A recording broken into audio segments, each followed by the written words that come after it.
Hey everybody, it's Brennan. Today this is going to be my second product review for another company that sent me a microphone. This time it's a wireless microphone and it's by a company named Tonor, or Tonor, whichever you pronounce it. But anyway, they sent me this microphone and the price that Amazon has for this microphone is $32.99. At the same time, the microphone claims to have a metal casing. For $32.99, I do have my doubts. But regardless, we are going to see what it is about.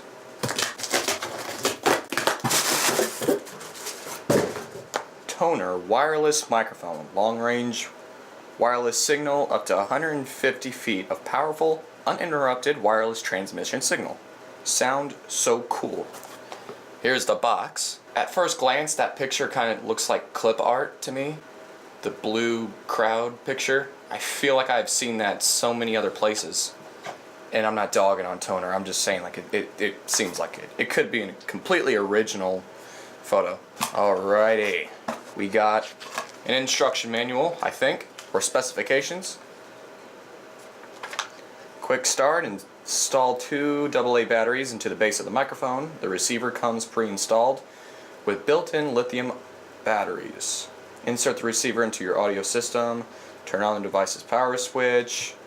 When the RF/AF light is illuminated, the receiver is functioning normally.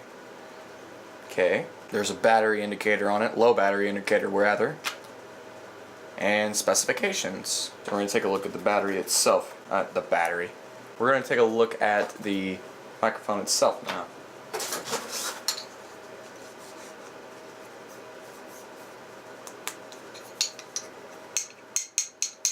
Wow. This is actually a metal microphone. I'm impressed. Wow. It's got a battery indicator on it too on the screen. I'm not sure at all if that can be picked up, but if so, you can probably see the battery indicator right there. Wow. For $32, which was less money than my fine wireless microphone that was featured in my last review, where this is a plastic case. This is actually a completely metal case. I was not expecting that whatsoever. It takes 2 AA's, as it said. It's got a button that has high and low on it.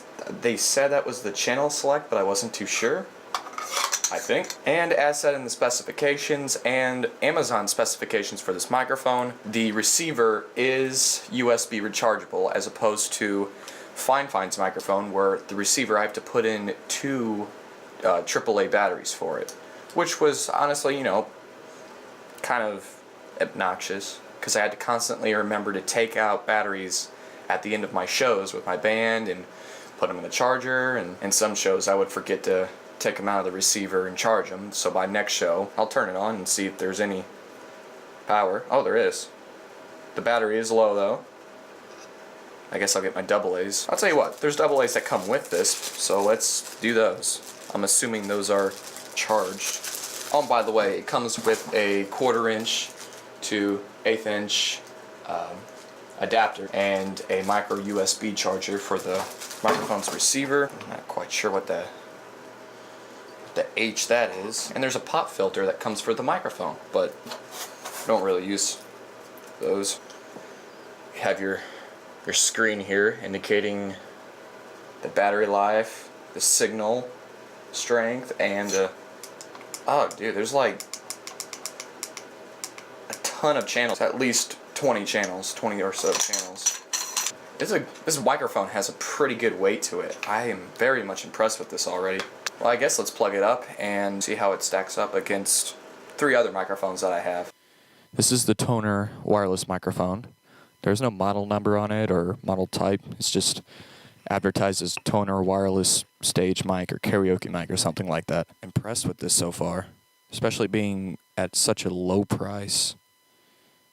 This is really cool. And if you hear any buzzing, some like high-pitched buzzing in the background, that is naturally my USB audio interface. This is actually really nice. I may do a range test on this, but it may go out because of the receiver's battery being low. But I'll do that. And while I'm doing my range test, I don't have any sort of wireless in-ear system to detect if it cuts out or not, so I'll just have to do that when I look at my footage. But before we do that, let's see how it stacks up against other microphones. This is the Fine wireless microphone. A little bit quieter because it peaks and clips a little bit easier than the Tonor. But this is kind of give you a visual representation on how the Tonor microphone stacks up against other microphones. This also being a wireless microphone. I will probably do a test on how this stacks up along with it. So far, everything's pretty good. This is the wired Fine microphone that I reviewed in my last product review. Obviously, wired microphones have a little bit better clarity and are less prone to clip, in my opinion, because I've heard that wireless transmissions usually compress sound, as you can probably tell by listening to FM radio. A lot of stations usually, like you'll usually hear that the songs on the radio are a lot more compressed and lower quality than they probably would be on a CD or streaming the actual audio file on your computer or something. And this is the Shure SM48. And again, this is a lower variant of the SM58. And it stacks up pretty well against the other ones.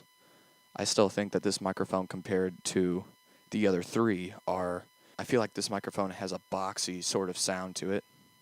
But regardless, all the microphones in my arsenal that I have here for this video sound pretty good.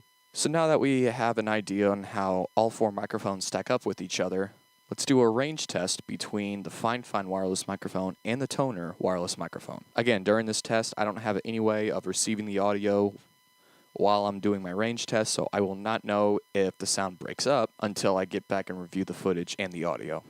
Alrighty. Here I am. I'm talking into these microphones at the same time. I got the Fine microphone part to the left, and I have the Tonor wireless microphone part to the right, so that way you can hear in comparison in real time how the range test does with both of them. So it's the first test. I'm here in my garage. Here in my garage, bought this new Lamborghini here. Just kidding. Here, and I'm sure it probably picks up just fine. Who knows? I'm going to continue walking away from my studio. Walking outside. I have no idea, because again, I don't have any return audio to my ears. I don't have a wireless unit that works. Still not clear. It's the middle of winter right now. There's leaves on the ground. There's a tree to my right, so I'm just going to keep talking here. I guess to continue talking this, to put feet into it, I'll probably tell a story that involves my band. So one time when we finished our latest EP, we finished the demos to our EP. It was like a 5 or 6 song EP. Before we went in to record the actual thing, I thought it would be a good idea to send all my demos to about 7 or 8 different record labels to see if we got any good feedback, if they would accept us. So I bring about 7 or 8 CDs and hand wrote about 7 or 8 letters to each label, put it in the envelope, bought stamps for it, and then put it in the mailbox. The mail came and took the letters. Then the next day, I received them back in the mail. And I was trying to figure out, okay, why the hell did I get these back? And why is one envelope empty? And then I realized that I actually the address where my address was supposed to. Alright, so the point where the microphone started cutting off, I was already a great distance away from my studio, and in my opinion that pretty much surpasses the 150 to 160 feet or whatever the instructions said on that microphone. And no, I was very well impressed. Even though it was cutting out, it was still slightly picking up bits and pieces when I was at my property line, which was way, way, way far away from my studio. But in a nutshell, I recommend this microphone to anybody. I think it held better than my Fine wireless microphone. Honestly, if you're using a wireless microphone on stage, I don't think distance is really a huge issue, unless you're some crazy performer that is going to do something insanely extraordinary, like get on the top of a stage and crowd surfing 100 meters away from the stage on in the crowd or something. And so unless you're doing those extreme measures, your expectations for a wireless microphone don't really have to be that crazy, except for the quality. Quality should be an expectation for any product. But as far as a wireless product, distance honestly is not really that huge for a musician like me in a local band that plays on a small stage at every single one of our shows. The quality is for sure there. The audio quality is great, and as I said before, I was not expecting the body of the microphone to be metal, especially for $32. That's crazy. But yeah, that's more or less it. Get this microphone if you'd like to. And after this video is posted, I have a show on January 9th where I'm going to be using the Tonor microphone and the wireless Fine microphone and record the audio straight from the mix board from the sound guy there to kind of show how they are in action. So when I do that, I will get that and I will upload the whole video on my YouTube to show you how it lasts. But yes, thank you very much for watching, and I'll see you guys later.